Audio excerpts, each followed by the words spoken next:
I have always been a little bit weird, but we'll come back to that. This is going to be a video of slightly two parts. The first part is designed to be useful. I was going to tell you my referral pathway, essentially, through being assessed for autism spectrum condition. Once we get to the outcome of the whole thing, we'll start talking a bit more about me and my autism, but the first bit is more about the process of getting diagnosed. So we're going to start with two caveats. The first is that diagnosis is not for everyone, and if it's not for you, then great. Do what you do. You do you. All of those things. The second is that mental health funding in the UK is terrible, quite frankly. I work as an administrator in a GP practice, and part of my job is reading all of the clinical letters that come into the surgery about all of our patients. The amount of times I see referrals rejected because the service can't cope, it's kind of heartbreaking. There is no ADHD assessment service in West Sussex at the moment because it collapsed, and they had to send out an apology letter to all the GP practices just saying, we know this was done badly, we collapsed. So I was lucky. I was lucky in that there is an autism spectrum conditions assessment service in West Sussex, and although it's only run by one woman, that sort of meant that all I had to do was wait for one of our patients, and we have a register of 15,000, to have an appointment with her, and I got to read a report written by her. So I kind of knew who I was going to be dealing with before I ever got referred. And here's my second advantage from my job. I know how referral pathways work, and I know how to go about getting a referral. You ask. For those outside the UK, I'm just going to quickly explain. A GP is a general practitioner. You might know him as a family doctor. Whereas in other countries, if you had a skin condition, you might go straight to a dermatologist, or you think you might have arthritis, you go straight to orthopaedics. In the UK, well, pretty much whatever's wrong with you, you go to your GP first. They might be able to deal with the problem. If they can't, they refer you on to what we would call then secondary care. Now, the GP I went to see, I knew that his bedside manner wasn't brilliant. So that 7-minute appointment with him to get my referral was probably the least comfortable bit of the whole experience. He was sceptical, he didn't look like he was listening to me, and it was just generally a very non-supportive, uncomfortable 7 minutes. But I knew what I was there for, so I went into the room. He says, "What can I do for you today?" "I would like to be referred for autism assessment." And then when he asked for, what I felt my symptoms were, I'd done my reading, I described the classic criteria that I did fit, and I failed to mention the bits where I wasn't sure I met the criteria. Just to be clear, I don't ever advocate lying to your doctor. Never a good idea. I didn't lie, I just presented the truth in a useful way. Nothing I said in there was false, I just maybe left out a couple of doubts. And at the end of the appointment he said, "Okay, I'm not sure about it, but I'll write you the referral," which was all I needed. A couple of weeks later I got my appointment letter, which had with it details of who I was meeting, when, where, and it had some questionnaires for me to fill out. I don't have those questionnaires anymore because I handed them in at my appointment, but two of them were tick boxes, and they were mostly about my sensory symptoms, and then the other one was written answers with space for about 6 or 7 lines of writing in each question, and that was mostly about communication. I've got to say, the information that the assessment service provided for me was brilliant. It's very clear. It gave me contact details if there is anything that wasn't clear, and yeah, kudos. My actual assessment appointment was 3 months after my initial GP appointment, which didn't surprise me. A lot of NHS services will have an 18-week referral pathway, so I didn't mind waiting. In fact, I quite liked having the time to slowly fill out those questionnaires and go back and think about it, and also do more of my research. Also in that appointment letter they said it's helpful if you can bring someone along to your assessment appointment who can talk about your early development. So that's going to be usually a parent. I didn't do that for reasons we'll talk about in part 2. So I turned up at the service. I think I was half an hour early. So I did some reading. I chatted to a guy in the waiting room. It was interesting. When the assessor arrived, she took me through to a room, and the first thing she did was apologise for the room because there was quite a lot of artwork on the walls. She started the appointment by saying, don't feel like you have to make eye contact. It's more important that you listen to what I say than look at my face. So I don't mind if you don't do that. And if you need to fidget or anything, go ahead and do that. So immediately she tried to make it a safe environment, and she was very clear about explaining exactly what was going to happen, what we were going to talk about, why, what was going to happen afterwards. She asked me some pretty standard questions about my background, my family history, communication, some stuff about my interests, and it's always quite difficult to talk about yourself that in depth. And at the beginning of the appointment I didn't think I was going to lose eye contact, but as soon as we started talking about anything in depth I was like, yeah, so this is how I feel about life. And I don't know if she's autistic or not, but she really gave a sense of solidarity, of being part of the community, even down to using terminology I've seen online like neurodivergence, which doesn't typically show up in clinical writings. And there were definite things where I would say, I don't get why people do this, e.g. I don't understand nightclubs. Honestly, I don't understand nightclubs. It's just unpleasant, it's so loud and so many people, and I thought the point of social outings was to socialise, and you can't talk to people in nightclubs. I don't get it. And she said to me, oh yeah, it's a neurotypical thing. That sort of thing. Building up a rapport, building up solidarity, she was very good at that. The other thing that I had been worried about was that diagnosing autism in girls is very different to diagnosing it in boys, and this is something which has only been properly researched and published on in the last 20 years. I was wondering if I would have to go in there and argue my case, but I really didn't. She was completely on top of it, and when I was expressing doubt about if my symptoms really counted, she'd say, well, yeah, but sometimes that does happen in girls. Girls are very good at passing as allistic, which is the opposite to autistic. Autistic boys will often have a special interest in something completely random, but girls will pick something which is very age and gender appropriate. So for me, Twilight, aged 13, I was so into Twilight books, and thank you Stephanie Meyer for getting me into fan fiction, always be grateful. There's the fact that I'm quite good at communication when I have to be, but we talked through how I achieve that, which is mostly by observing other people and picking out patterns. I find people very predictable. There are certain topics of conversation which are always very safe, and yeah, apparently that's not how everyone does it. So I'm good at fitting in when I need to, I just don't often see the point, I don't come by that intuitively. But I'm digressing.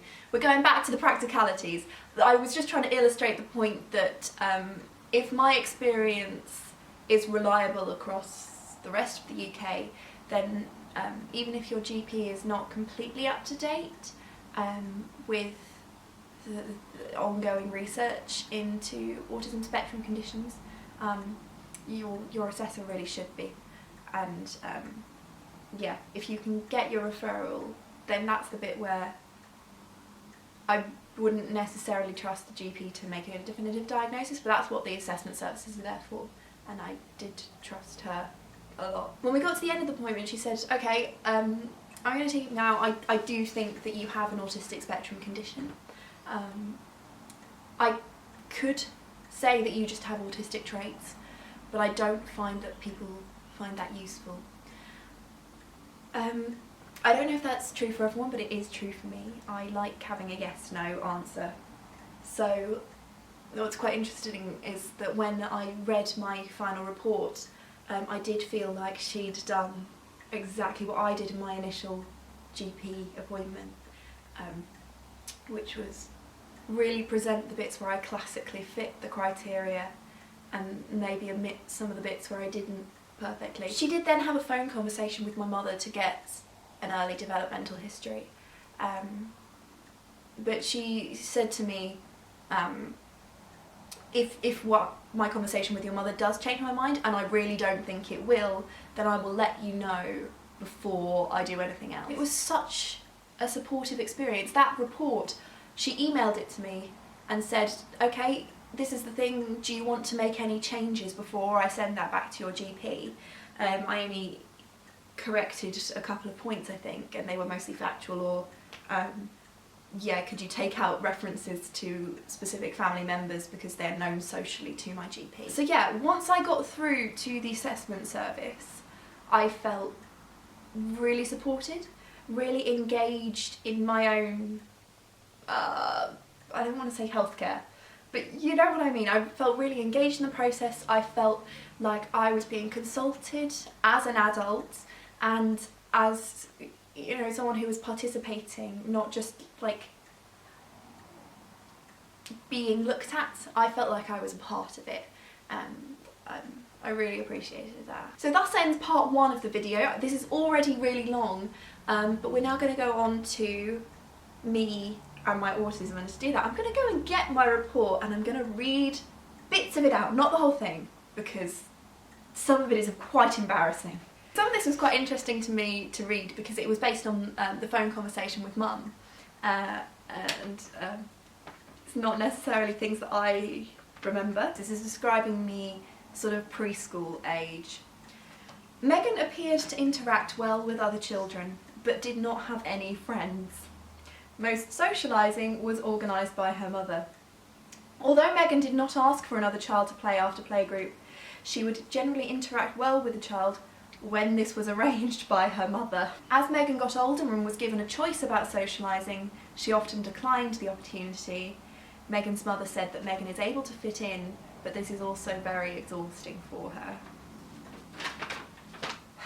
So let's talk a bit about why I didn't want my mum at the initial appointment. I felt very self-conscious about using the NHS's resources when I wasn't completely sure. I felt like I might be wasting someone's time, and part of the reason I felt that way is that my dad is a GP and my mum is a preschool teacher who was a nurse, and if I had autism, if I had had autism all my life, then the chances that neither of them picked it up, which is kind of irrational given that the research on autism in girls didn't start coming out until I was already in school, and I've previously said I don't expect, you know, a GP to be an expert in autism. I expect the Autism Assessment Service to be an expert in autism. So yeah, also doctors and their own families, the other reasons are far more nebulous. I don't like asking for help, I don't like taking help, particularly when I'm not completely sure there is a concrete problem. So yeah, I felt very embarrassed, and I also didn't want to be in a place where I would give an answer and someone had the opportunity to contradict me. Even if I don't think that Mum would have overridden what I was saying in the appointment, I didn't want to create that possibility. This whole thing for me was about becoming sure. I'd been reading up on this and researching for the last 3 years. It took me 3 years to decide that, yeah, I did have the confidence to go through the referral process and go into the assessment service. It took me that long to get over the fact that my GP surgery would know, like, those private sort of things about how my brain works. I wasn't at a place where, you know, I could easily let my parents know that that's even worse. Who letting people into my brain? No, no. Once I had the backup of the professional, I felt a lot more able to do that. So that was my reasoning there. Moving on to stuff that I said about my experiences now. As an adult, Megan has no friends she sees on a regular basis, as she finds it hard to maintain face-to-face friendships. She's often unsure how to start a conversation and much prefers online relationships, as there is always a common interest to start a conversation with. So you tweet about Star Wars and I will respond to that, but if I just had to like decide to meet up with you spontaneously, that's not going to happen. Just deciding to start a conversation with someone, I find that really difficult. So I fall out of contact with people really easily, and some of the people I count as my best friends I just don't talk to for months because I don't start conversations. And I realise that that goes both ways, and you know, that means the other person is also not starting conversations with me. But at some point it becomes a pattern, and it's definitely a pattern with me. The bits about executive dysfunction were interesting to me, the way she's written this. Megan likes to plan social interactions in advance, as this allows her to prepare statements or to choose the most appropriate social responses. She generally prefers to plan her day, including social interactions. Although she likes to plan and avoid change, Megan described difficulties in initiating planning, indicating underlying difficulties around central executive function and instinctive social knowledge and flexibility. So to break that down into plain English, things like if I'm leaving work at the same time as someone who lives in the same direction as me and they offer me a lift, I will invariably say no and continue with my plan of getting the bus, even if it's pouring down with rain, because that's how I saw my day going and that's what I was going to do. And also, if you're in a car with someone for 20 minutes, you have to talk for 20 minutes. But that's just how I've always been. It's a bit weird to see it written down in technical language that I read on a daily basis at work, but you know, it's just me. And then we get on to the fun bit. Megan described narrow and circumscribed interests since childhood. When she was 7 or 8 years old, she became fascinated by the Tudors, read around 50 books on the subject. Yeah. She also liked specific fictional series of books, Twilight, a bit about Pokemon. And then she described currently being intensely focused on Star Wars. What she didn't mention there was that I had 3 Star Wars books in my handbag at the time. Yeah. She also likes fan fiction and said that if she finds a piece of media she likes, she will look for thousands of other works on the same concept or characters. Ay. At the end of the assessment, she asked me how I thought getting a diagnosis was going to change anything, and I said, well, I don't think it is. It's all it's going to do is stop me from doubting myself, and also maybe allow me to go with the coping mechanisms that I've already got in place, but just to sort of give myself permission to do that. So yeah, I bought a fidget cube the other day, which is cute, although to be honest, I still prefer fiddling with just like a piece of ribbon. I don't know, I don't find the fidget cube ergonomic enough, personally. My boss is already aware that I'm not completely neurotypical. I have told her about the outcome of the assessment. If I get a GP surgery, it's the NHS. If I don't trust people there to be open-minded, then I don't know what I will do. So yeah, it's not changed how I manage my behaviour or my expectations of myself. It's just settled that doubt, I think. I'm gonna draw the parallel between my process of realising I was bisexual. So I've detailed this in other videos. I spent a long time going, am I straight? Am I a lesbian? Am I straight? Am I a lesbian? Because I didn't know that being bisexual was an option. And once I heard the word, once I'd seen it written down, I was like, oh, okay, cool. So it didn't change anything about who I was or how I was behaving, it just let my brain settle down and just accept it. So that's why having that diagnosis was important for me, because that's how my brain works. I like to have an answer. One of the other things in that report is saying that I like my job because it's based on short, fairly practical tasks and constructive tasks, and I get to the end of one and I've done a thing. It's the same sort of idea really. I like having an answer, I like having a conclusion. The questions I've still got to answer in my own head are to what extent I need to throw out some of my previous philosophies with regards to how people see the world. So when I was 17 I first read a book called The Outsider by Albert Camus, which describes a character who really doesn't see the point in social rules. He doesn't see meaning in anything particularly, and it's describing a philosophy called the absurd, where humans impose meaning on and structure on the world which doesn't have any meaning or structure on its own inherent. And reading that at the age of 17 was kind of revolutionary for me, because it's how I've always seen the world. The way people interact is just following rules, it's following patterns, and it doesn't mean anything. And deciding how much of that is actually just because I don't see the world quite the same as everyone else, and I'm now having to sort of examine how much of that is just me imposing my worldview on the world, and therefore imposing my own structure and my own meaning, which would be contradictory. So yeah, that sort of deep philosophical question is still going on in my mind, but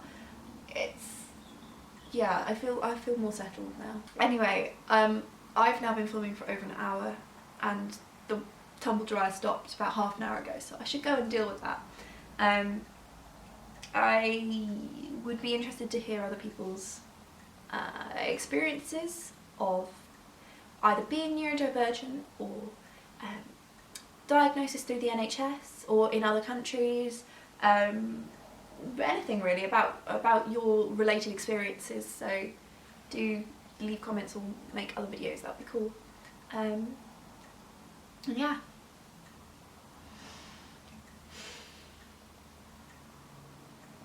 How's one supposed to end a video? I don't have a script for this, honestly.